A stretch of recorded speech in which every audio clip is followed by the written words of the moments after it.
With the US election upon us, we will see what happens to the markets in the coming weeks. What we want to know is where the trading opportunities are and how the indices look going into the election and what sort of patterns we can learn from in the past to decipher what may happen and what has happened in history.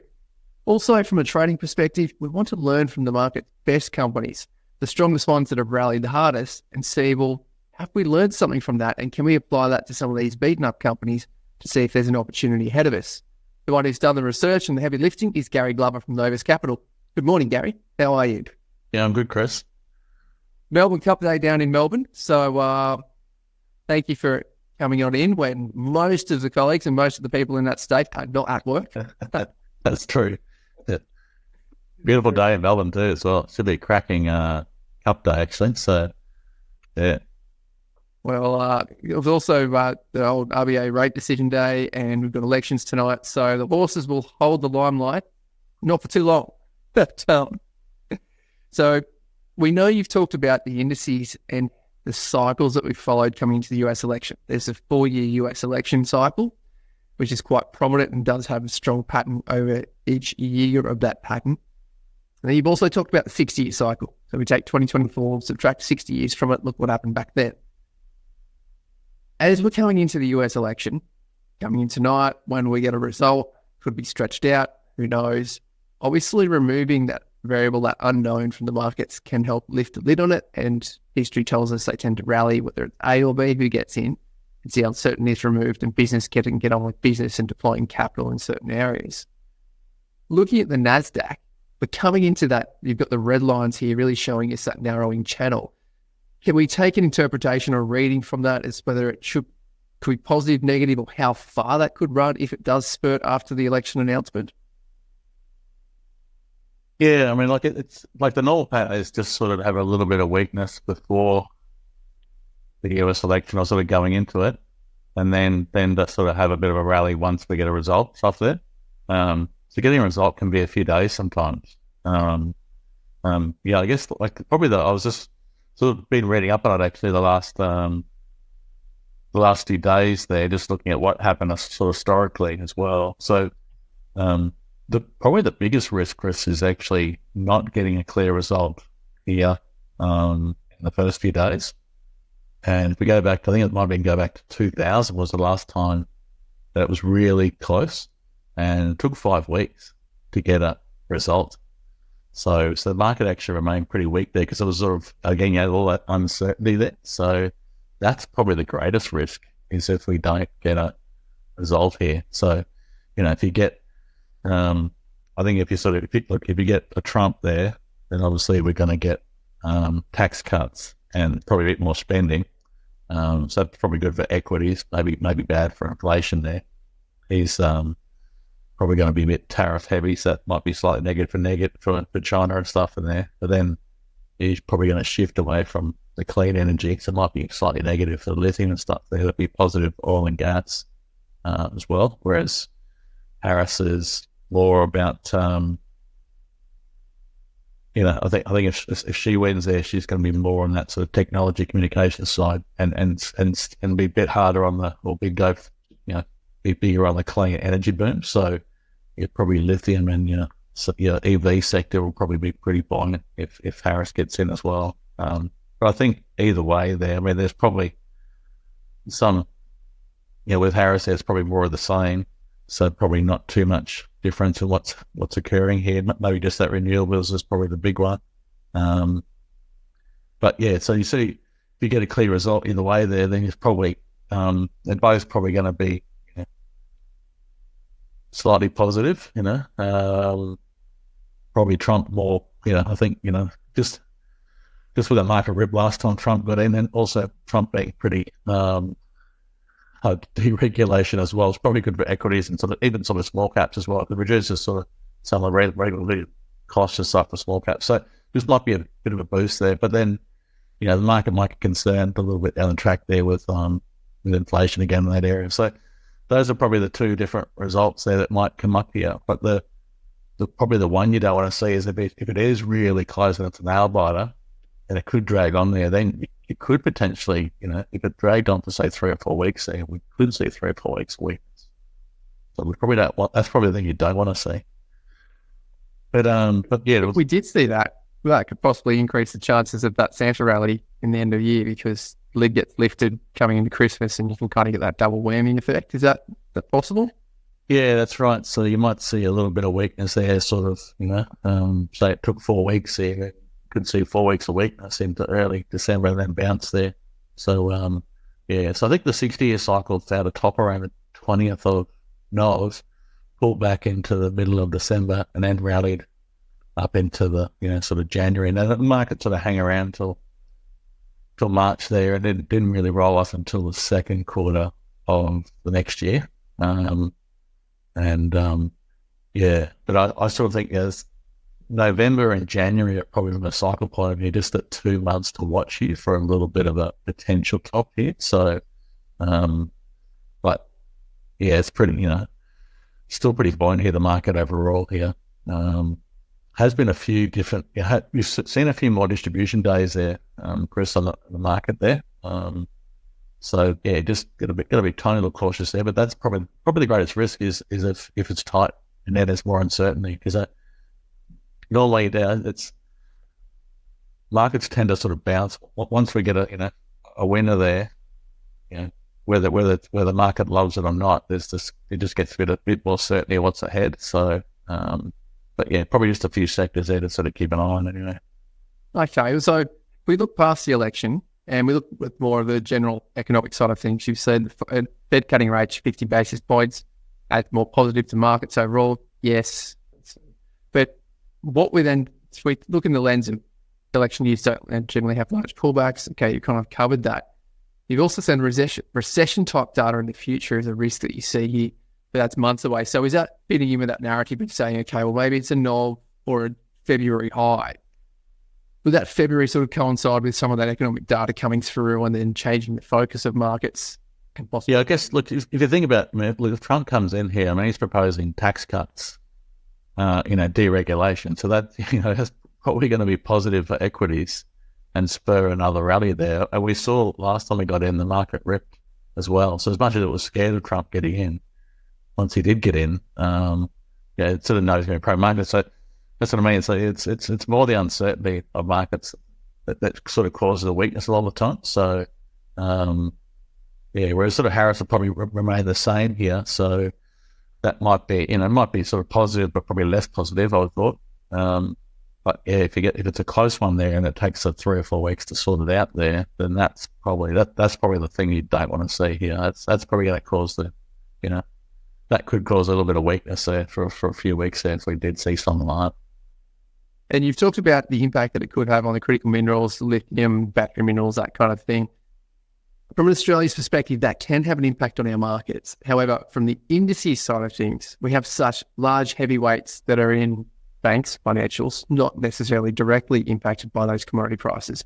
Yeah. And the big miners that we have less impacted on those critical minerals, more the dirt diggers and iron ore, and that sort of has a larger impact on those heavyweights in the index. So while it could have an impact on the Aussie markets, definitely the small and mid caps and the miners that we love to trade from a momentum perspective, what about the Aussie indices? How would that transpire? And obviously the uncertainty stretching on for weeks will probably filter through to our market too, but any other views that you're seeing?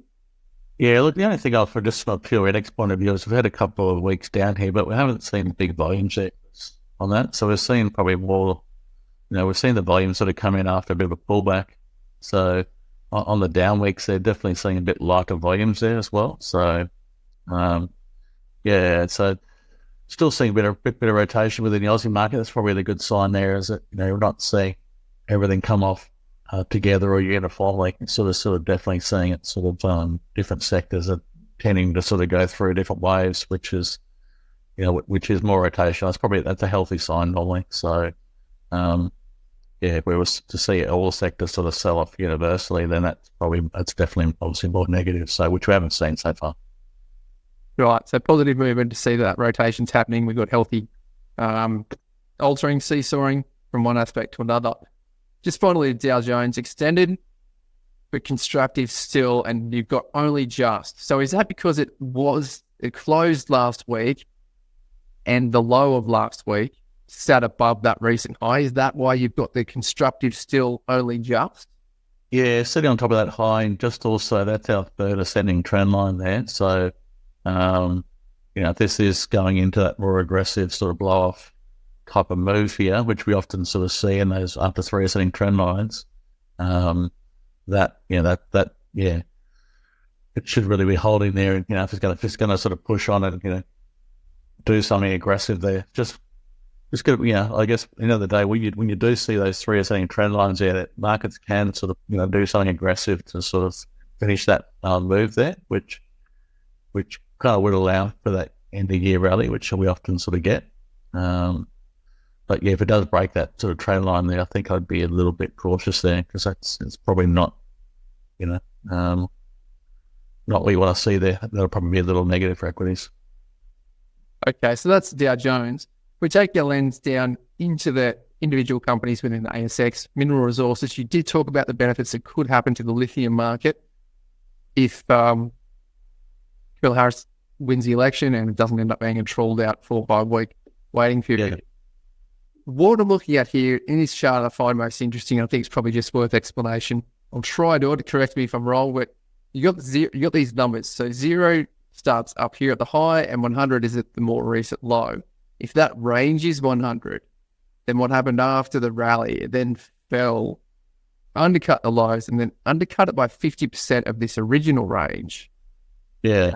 So is that the 150% expansion that you've written here on the chart? Is that what that means? Yeah, no, that's exactly. So, if you follow the XJO, you'll see this littered everywhere. The history of the XJO, our market, loves to expand and contract 50% all the time. So even, if you look at, hourly ranges and daily ranges and weekly ranges there, it's 50% for us. With the S&P 500, which we saw was the 161.8, was a big one for that market as well. So just historically, it's always been a big level for that market there. So, yeah, but we've come off pretty hard here. I think, the thing I see with this, Chris, is that oftentimes we have situations in the market where it's not so much about the company, it's about something else. Like with ResMed, we had a situation with Ozempic, so nothing really changed at the company level.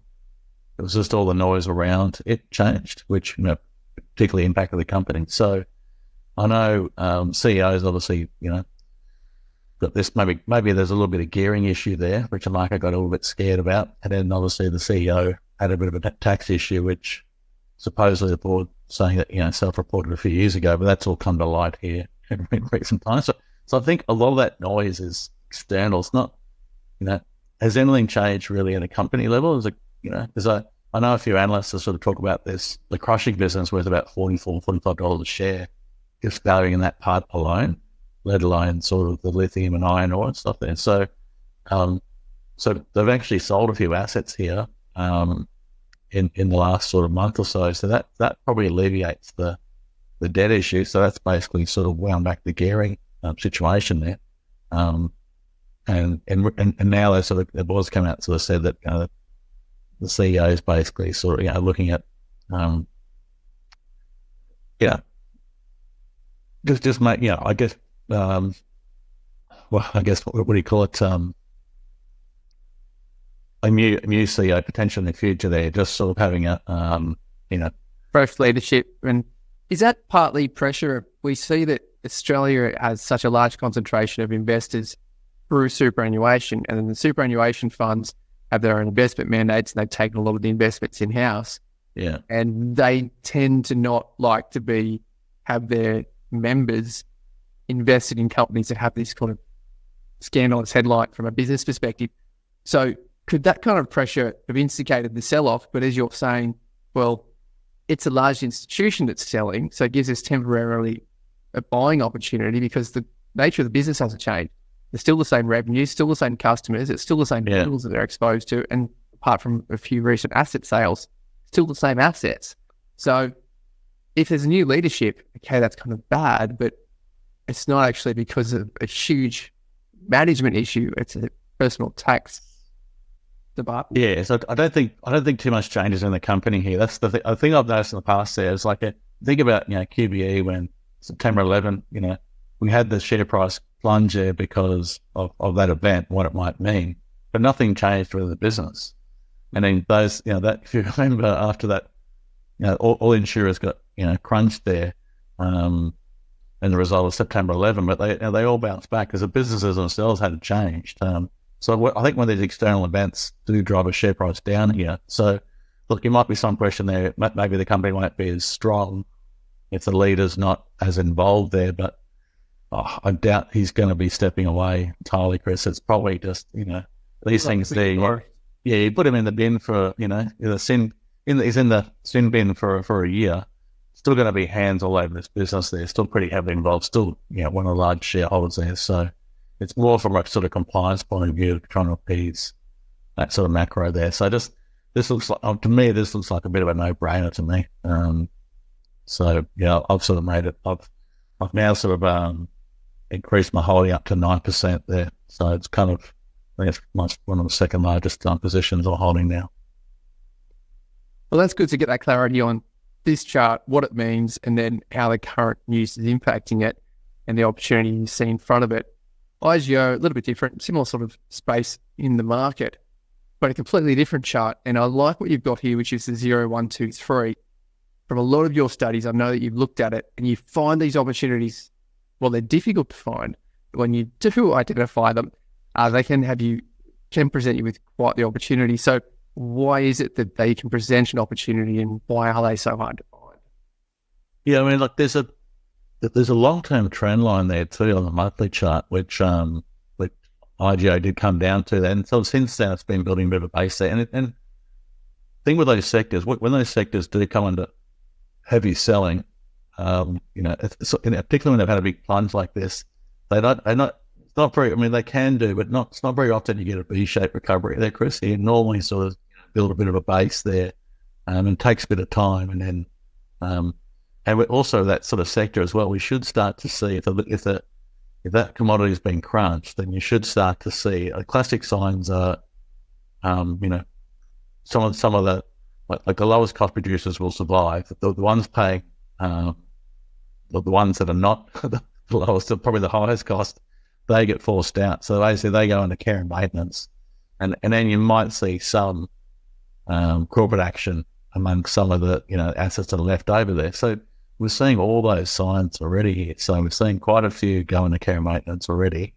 And we've seen, obviously, Rio sort of step into that sector as well, sort of trying to pick up some of these cheaper assets. And Rio does have a history of buying, these assets sort of out of cycle as well. So, so it's just a good sign there. That just means they're not going to be rushing back here or not going to be sort of going straight back up again here, but it should sort of build a bit of a base and build from there. So I just like the fact that we've now sort of got the three sort of potential high lows here. It's a little messy there. It's not quite the perfect accumulation cylinder that I like to see, but it's not bad here. It's nice and overlapping. So it's pretty tight as well. But the thing I like about it here is that if I'm wrong here, Chris, I'm got a pretty tight risk here. My risk is probably under 5%.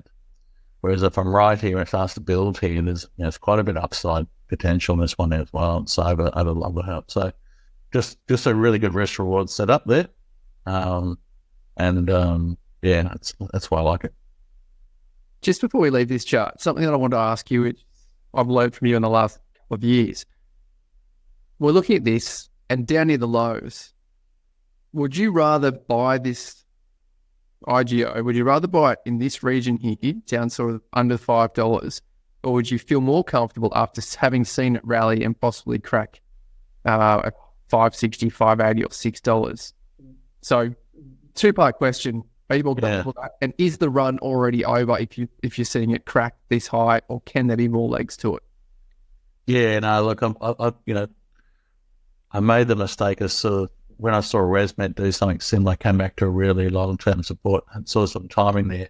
I did buy that, and then it bounced up and down for 3 or 4 months before it really got going. I would have been better off waiting the 3 or 4 months to establish a base and then go. So it ended up being a great trade, but the first 3 or 4 months are pretty much didn't go too far at all. So that's the thing. If you do sort of see a sector you think come under a lot of pressure, you think it's probably a bit of a buy technically. If it's going to build a base, it can take a while to build here. So, so you're better off sort of waiting for it to be established there, I think. So that's what I like it there. So, so I've sort of got a little starting parcel here, pretty tight stop. So if I'm wrong, not risking too much. But it starts to build here, then certainly I'll probably start to add to it, Chris. I'll start to see a few new highs made and stuff there. So, good question. Nice. Well, Treasury wine estates, very different part of the market, different part of the sectors, but it seems to be moving sideways. In comparison to the charts that we've got, I'm looking at it, it's been whipsawing, so there's still decent volatility in its movements. Yeah. But what caught your eye and where's the opportunity on TWE? Yeah, the thing I like about it here is from that sort of early 24 low, it did rally impulsively, up to, $12 or $13 there, so sort of 10 to 13, so pretty decent move there. It's come back and done like an ABC, and now it's sort of pulled back in the range again here, but I've noticed the last 3 or 4 weeks here, that pullback is on pretty light volume, whereas we did sort of explode out of that low with pretty big volume. So still a bit, so sort of in a bit of a corrective pattern here. So, sort of holding up quite nice here for mine here. So I just think it's in a pretty good position there. So, I don't think it's particularly expensive there. And I look at the metrics there for the stock, and we're seeing a sort of, just an improvement in this, in the Australian-China relations as well. So it's been sort of good for the sector. So, I think that'll continue. Definitely, and we hear that Penfold is their most successful export with best margins. So that could even impact and hopefully the bottom line. Orica, ORI being the ticker, a different chart in the sense that it's cracked these highs, so it's broken through. It did it with a bit of gusto and a fair bit of speed, and then where it sits now, it hasn't actually come back and broken under those highs that you've got. So how important is that to follow after a decent rally that we just saw throughout the late part of last year and early part of this year? How important is this consolidation? Yeah, so it's a very strong rally, and then the whole thing's been sort of going sideways here. So we now have a nice ABC three-way correction, and so far we've held on top of that previous high there. So, oftentimes these sort of stronger names, one of the setups I do like to look for is that if I see that sort of sideways correction and it undercuts the low and doesn't follow through and turns there, that's one to be followed there, because oftentimes those stronger names will go to a new high. So the only negative I see there is that there has been a little bit of volume there. Yeah, so for the last sort of section there, but some of those have been up wicks as well. So, so sometimes you can read too much in there, but I would have loved to see it be a bit lighter, but there could be some accumulation going on as well. So, but it's just sort of, I think it's just important for this to hold that sort of $17 level there in the next week or two there. If it can hold that level there, then potentially it could kick on there. So I think that chemical section has been showing some relative strength overall as well, Chris. I know in the US it is. So, just one to watch here pretty closely. Because it could, the holes here could sort of set up for a new leg higher. Interesting you say that on the chemicals. I did note that there were some smaller chemical companies that had to update some research on because they were in the top momentum segment for the last few months. So not all of them are as big as Orica. But moving to Woolworths, a different part of the market, we've got the oligopoly, Coles, Woolworths. They've got the headlines recently for not the best things at ACCC, a lot of choice magazines stating how this isn't fair or it's price gouging and the sales aren't sales. So Metcash, Coles and Woolies getting bad headlines. We do love a bit of bake bashing, but at the moment it seems like we're bashing up on the grocers, the supermarkets. So where's the opportunity there, and why is this big black candle in your report? Yeah, I just noticed, I feel like it's sort of been a bit overdone here, but obviously the last result was just a little bit underwhelming there. But it's been under a lot of pressure politically as well. So, they say it was interesting. I think it was right away in the CEO, Wes Farmers, had recently come out and said that making profit now is a dirty word. So it's funny, we don't like to see people do well, but if they're making too much profit, it's, if the market seems to be turning on and going on to bat against them. So It reminds me of the mineral resource super profits tax, which as well. yeah. But I mean, I guess, look, the government's under a lot of pressure here, cost of living. So rather than take the heat themselves, the political judgment is to, almost like Trump. Trump will deflect the blame elsewhere. So that's a good politician there. So could there be an Australian election coming up towards May? Of course there is. So, but I just noticed technically that's a big level, that old low there in 2020. So if you look at it, sort of, it's almost like a wave four, sort of on the longer term chart. So sometimes when they do pull back like this, look, I didn't think it'd get back this far, but yeah, when they do sort of break down here, they can come back to that wave four zone there. So look, I think if I saw it come back to 28.50, I'd be all over that. So I think it's a sort of high quality business there, just under pressure at the moment there. I think the business is still pretty solid overall. Can't sort of, I know there's some pressure there to try and bring another, more competition in, but I just can't see how that's going to, it's difficult. It's like I know sort of, I used to play football with a guy who worked in property there. It's hard to secure good properties to open up new stores and stuff there. So for anyone, so let alone for these guys to grow as well. So it's a tough game. It could take years for a competitor to actually set up and try and grow. And Aldi's done it right there, but it's still been a long haul as well. So yeah, you got Metcash there. So I just don't see too much change in there, Chris. That's all. So well, we do hear that both Coles and Woolies apparently land grab and do hoard the key cornerstone properties in suburbs that would enable competition. So, and bad headlines for those two companies, but kind of more to your point, the businesses are still strong, robust. Pretty much every Australian shops at one of them. Yeah. And we're shopping now more often now too. That's the thing too. We're sort of, rather than do the weekly shop, we're now in there 2 or 3 times a week doing smaller shops, so fresh. And if you're under pressure here as well, then you're not going to be going out to fancy restaurants all the time. You're going to want to go and have those sort of cheaper options there. It's interesting there. So yeah. Right, so that's become sort of, you're not buying it just yet, but you do definitely have it on the watch list because that opportunity could present itself. And if we just look back through the chart, it does tell us that when it does come down in pro, it doesn't necessarily stay at the lows for too long and give you much of an opportunity to make your mind up. It can just probe it and quickly bottom out. Yeah. Well, that's also the case in this current environment as well, Chris. We've seen a lot of V-shaped bottoms here across a lot of the majors as well. So you're not sort of seeing stocks, get hammered and then, but apart from maybe the lithium sector, there's probably the one that has been sort of hit pretty hard on and been basing for a while. But most of the other sectors, when they've been hit there, they're bouncing back. They're not building a base and stuff there and giving you time to get set. They're really sort of bouncing back quite quickly there. Whether that's liquidity, just it's weird. It's one of those things that I sort of noticed in the 40s and 70s when you did have that sort of higher inflation there. You sort of tend to get a bit more fear in the market there, and you get a lot more volatility. So, but yeah, the market may not move that far over the longer haul, but in the shorter term, you've definitely got a lot more volatility there. Yeah, well, we are seeing that in some of those individual companies. And that type of research is what Gary has done a lot of. One of the ones that we'll put at the end of the screen is the model books, which he's delved into to look at the best companies on the market over the last 3 or 4 years and dissected how these companies performed and where the buying opportunities are. So we'll put that on screen. And to that end, we say thank you very much, Gary Glover from Novus Capital. Thanks, Chris.